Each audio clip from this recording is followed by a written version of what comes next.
Tahun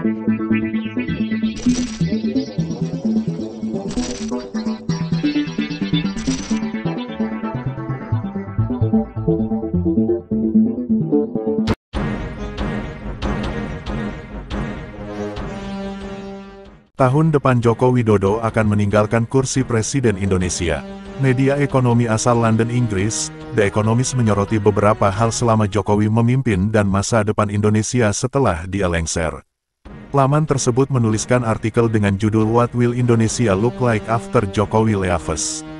Yang artinya, bagaimana jadinya Indonesia setelah kepergian Jokowi.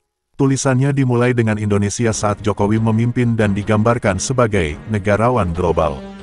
Ia menjadi tuan rumah bagi para pemimpin dari seluruh kawasan pada KTT Perhimpunan Bangsa-Bangsa Asia Tenggara (ASEAN) di Jakarta pada tanggal 5 hingga tanggal 7 September, tulis The Economist, dikutip Minggu, tanggal 22 Oktober tahun 2023. Pada bulan Agustus ia mengantongi kesepakatan ekonomi selama tur di Afrika.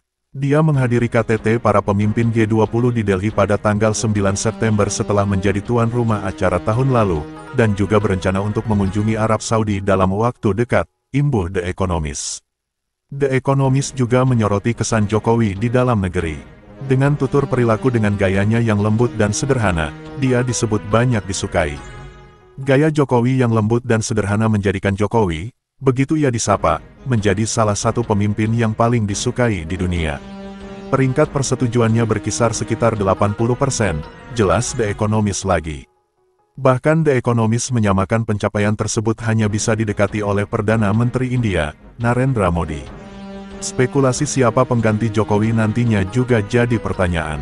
Termasuk apakah ekonomi terus tumbuh di masa depan dan penggantinya bisa meneruskan kebijakan yang telah dibuat pemerintah saat ini.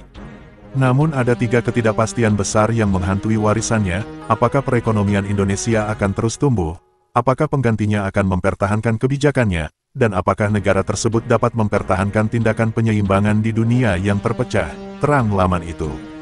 Rekor ekonomi, pertumbuhan ekonomi yang dilakukan selama era Jokowi dinilai cukup baik. The Economist menyebutkan Indonesia menjadi negara dengan pertumbuhan tercepat kelima di antara 30 negara ekonomi besar dunia sejak menjabat 2014 lalu. Sejak 9 tahun lalu, PDB dilaporkan meningkat kumulatif sebesar 43%. Bahkan IMF memproyeksikan pencapaian itu bisa terus melaju. Hal ini sebagian besar disebabkan oleh pembangunan infrastruktur yang sangat besar. Negara terpadat keempat di dunia ini terdiri dari lebih dari 13.000 pulau, banyak di antaranya tidak memiliki fasilitas dasar, muat media itu. Sering digambarkan dalam topi keras, Jokowi telah membangun bandara, pelabuhan, pembangkit listrik, bendungan dan telah membangun ribuan kilometer jalan raya dan jalur kereta api. Dia telah menggunakan popularitasnya untuk membujuk partai-partai politik, badan usaha milik negara, dan para taipan berpengaruh di negaranya.